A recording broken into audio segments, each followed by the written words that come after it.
Jaya Jaya, why you might run when deep intimacy kicks in. This is called being an avoidant, right?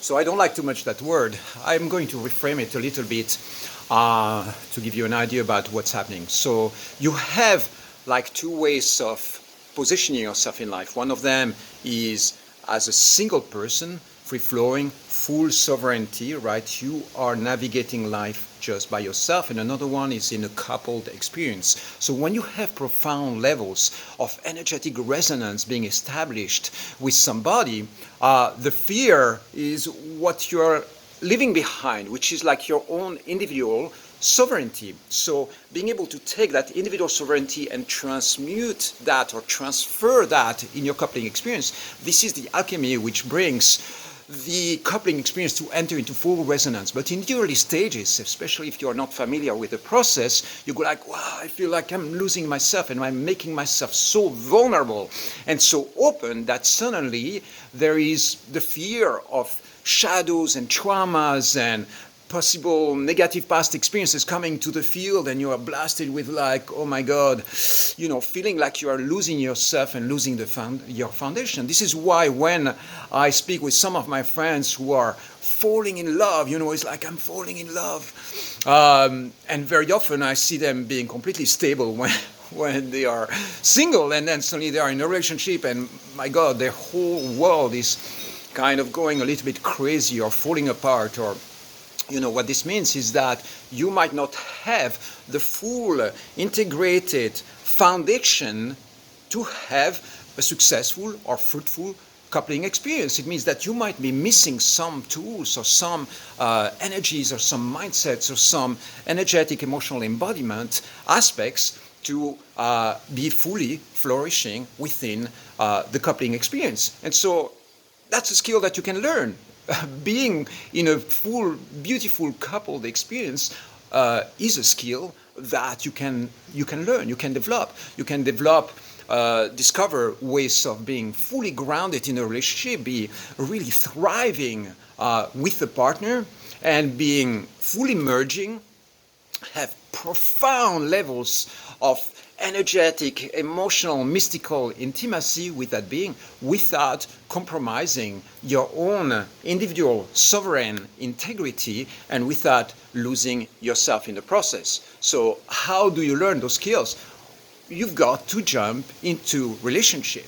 So next time you are facing a situation with a partner, or you are in a new relationship and you discover yourself inside of you the desire to run away, my advice to you is maybe don't run, maybe stay there a little bit present. Even if you notice some shadows in the field, some things that make you uncomfortable, guess what? You can evolve together. So stay present a little bit more in the space, in the context of the relationship, and see how you can modify, adapt, evolve together so that the coupling experience that you're having with that person keeps on flourishing and expanding. Okay, so it's really important to understand the dynamics of why you might want to run. Is because there is something to potentially lose in the process, but that's just a mindset or a frame that we create. It's like, oh, I'm going to lose my sovereignty, lose my freedom. Suddenly there is somebody there who might be starting, tell me what to do. They might be exposed. I might be exposed to shadow experiences that I don't want to have. I don't want to have like drama in my life. I don't want to have all these things that we associate sometimes with, challenging relationships. Well, all that has to do with really being able to navigating the coupling experience and mastering it. And the coupling container is fantastic. It's a fabulous beautiful, mystical, sacred container that you can create with another human being. So if you have been on the avoidant side most of your life, or with a specific partner, see what's the resistance, where is the fear, where are the places where you want to run away to go back to your own individual sovereignty. And sometimes it's the right thing to do. Sometimes you meet somebody, you go like, oh my God, this is going to be toxic. I don't have time and energy to engage into that experience. So use, of course, your discernment and engage into a coupling experience from an intentional place. Of course, I want you to do that. But sometimes as well, just look at it and you go like, no, actually, the fears that I'm facing and the desire for me to run away is not a mature reaction.